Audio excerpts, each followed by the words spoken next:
From the Poor Man's Morning and Evening Portions by Robert Hawker, August 30th morning.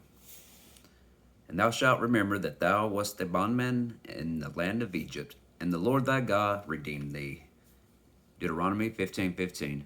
Say, my soul, can you ever forget the wormwood and the gall of the state of nature from which the Lord thy God brought thee?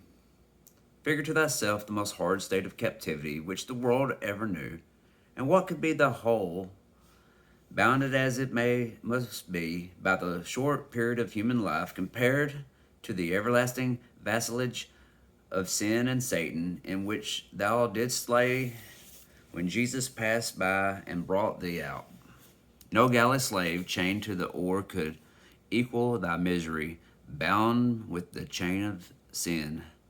No duration of misery, bounded by time, equals that endless state of woe to which thou wast exposed. Thou wert a bondman to the power of sin, to the love of sin, to the desire of sin, to the punishment of sin, a bondman to the law of God, to the justice of God, to the displeasure of God, to the threatenings of God, a bondman to thine own guilty conscience, a bondman to thy own corrupt lust. No one lusts, but many lusts, serving, as the apostle saith, divers lusts and pleasures, hateful and hating one another, a bondman to Satan, a willing drudge, wearing his livery, delighted in his service, though full of sorrow, vexation, and disappointment, and his wages sure death, a bondman to fear of many creatures among the inferior creation, many of whom had continual power to vex and distress thee,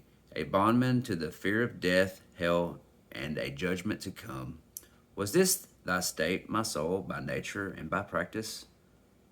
And hath one like the Son of Man brought thee out? Precious Jesus, what shall I say to thee? What shall I say for thee?